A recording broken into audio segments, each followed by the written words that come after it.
Bien-aimé, shalom. Nzamba pa bolo suli bakwa koyamba biso na ndako na yo, na musala, na bafer, na biro na yo. Yo kana biso bien-aimé, oza le bien-aimé de Dieu. Tala ngini nzamba bateli yo. Nzamba bombi yo pendant 335 jours. Na biso bien-aimé, ozali parmi bato ba kosala tourisme été na mois de décembre. Oh. Mozali parmi bato ba ko epate moki. Parce que molimo na nzambe ezali kat na yo. Yo kana ebisa yo nzamba solo bana makomina lo biete. Je ne vous laisserai pas seul, je vous enverrai mon esprit. Or, quand le Saint-Esprit vient dans la vie d'une personne, Azotam Boussaï était bien aimé pour Moutoua Bung, mais Azotam Boussaï pour Moutouana Azo témoignage. Yango thème te même à ton intitulé Yango, car aucun de vous ne périra. Yoka bien aimé, Zamba quand on a décembre pour être yo périr. À quand on a décembre pour échouer, mais à quand on a décembre pour être témoignage. Yango n'a pas ce verset biblique. Dans un verset biblique, dans Deutéronome chapitre 7, Deutéronome chapitre 7, verset 6, Kino na 9, Tutangi na Kombo na Yesu. Deutéronome chapitre 7, verset 6 à 9, nous lisons au nom de Jésus. Car tu es un peuple saint pour l'Éternel ton Dieu, l'Éternel ton Dieu t'a choisi pour que tu fasses un peuple qui lui appartient, entre tout le peuple qui sont sur la face de la terre. Ce n'est pas parce que vous surpassez en nombre tout le peuple que l'Éternel s'est attaché à vous et qu'il vous a choisi, car vous êtes le moindre de tout le peuple.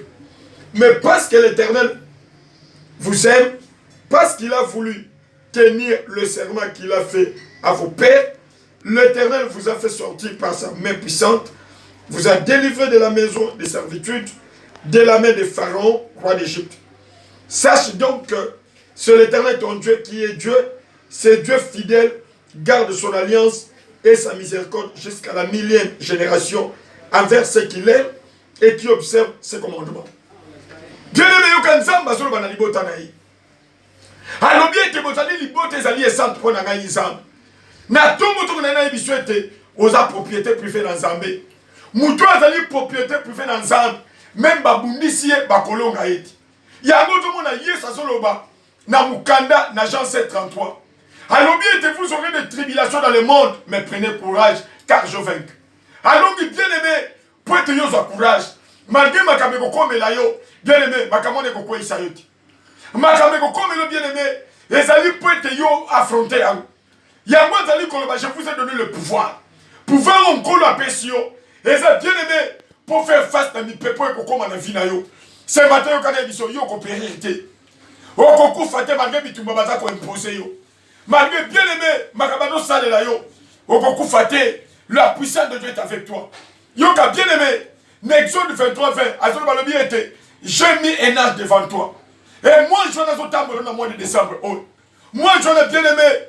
Ako fongolelo banzela problème ezalo za la fidèle na nzambe nzambe zali koloba na Hébreux 10:23 alobi ete moi qui ai fait la promesse je suis fidèle soki nzambe za fidèle bien aimé yo pesa la fidèle mibulisa luka ko bulisa ma bien aimé to le gitango molai ba prophétie bien aimé même biso na makabizanga ti mais luka nzambe ba luka ka nzambe ba mona ka nzambe ko sa alobi ete bozali libote esante mpo na ngai nzambe yokala yebisa yo soki na famille na bino eloko ezali te yeba ete mpa na nzambe eloko ezali yango kangama na nzambe bao bakangamaka na nzambe bamonaka bolamu na mokanda bien aimé na Job 22:21 lobi ete atteste-toi donc à Dieu et tu auras la paix na mois de décembre bien aimé kangama na nzambe yo kokufa te kangama na nzambe bien aimé okoeshue te yo okosepela yoka soko kena mukana na nzambe na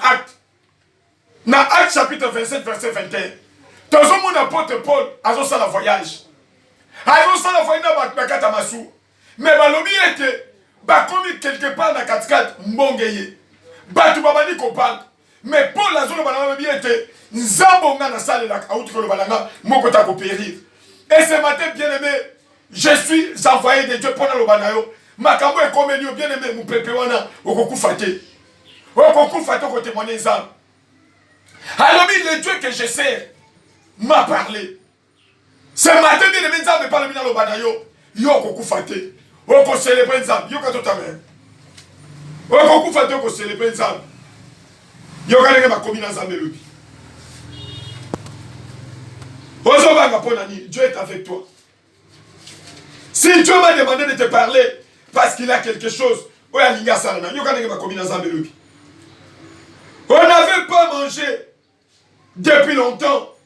Alors Paul, se tenant au milieu d'eux, leur dit, ô homme, il fallait m'écouter et ne pas partir de Crète afin d'éviter ce péril. Et c'est dommage. Maintenant, je vous exhorte, je vous exhorte à prendre courage, car aucun de vous ne perdra. Et il n'y aura de perte que celle des navires. Un ange de Dieu à qui j'appartiens et que je sais m'est apparu cette nuit. Et m'a dit, Paul, ne crains point. Il faut que tu comparaisses devant César. Et voici, Dieu t'a donné tous ceux qui naviguent avec toi. Vous pouvez payer bien aimé la katebal. Mais Paul a zolo banamanga lobi était moi je ongana nzambo ongana sali la katini moi je naïe. Ce matin bien aimé, Dieu m'a envoyé pendant le banayo au kokufati. Malgré ça dit qu'on s'en kokufati. Malgré bitumeza na musala bien aimé au kokufati. Au côté témoigner des âmes. Alors bien la bango bobangati. Yo pe na biso bien aimé ache bangi sayoti. Situation famille bangi sayoti. Au kokufati au côté témoigner des âmes. Dieu t'a choisi. À côté de mois de décembre, parce qu'à Ponio, parmi les bateaux qui témoigner aux anakati. Alors, bien été, Nzambo nga na sale lak. Atini moi, je m'en bisanga na bisabino. Que mon tomoko ta kokouf. Yo pi na ngel son Nzamba lobi na ngai. Situation dans qu'on t'a fait bien aimé et qu'on bomba yote. On qu'on célébrer Nzamba, c'est-à-dire Nzamba qu'on peut ce témoignage. Longo kat na kobank. Nzamba ça de longo na tikioti. T'as un verset sur les ailes. Yokanenge Nzamba zolo ba Esaïe. Esaïe 43 yokanenge Nzamba zolo. Yokanenge Nzamba zolo. Ainsi parle maintenant l'Éternel qui t'a créé, ô Jacob. C'est lui qui t'a formé, ô Israël. N'a pas ça Jacob, n'a Israël t'a combo na yo. Alors il ne crains rien. Car je te rachète, je t'appelle par ton nom. Tu es à moi. Si tu traverses les eaux, je serai avec toi. Et le fleuve, ils ne te submergeront point. Si tu marches dans le feu, tu ne te brûleras pas. Et la flamme ne t'embrasera pas. Car je suis l'Éternel ton Dieu, le Saint d'Israël ton sauveur. Je te donne l'Égypte pour ta rançon, l'Éthiopie et Saba à ta place. Alors, même si on a dit qu'on traversait du bal, bien aimé, au Kokoufat. Les deux alliés, la situation nous traverse. On a traversé la situation. Sauf que bien aimé, nous avons battu contre le mois de décembre.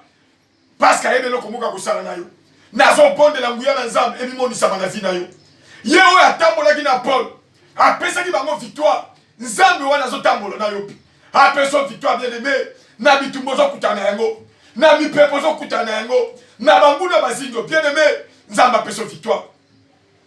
Alors vous aurez des tribulations dans le monde.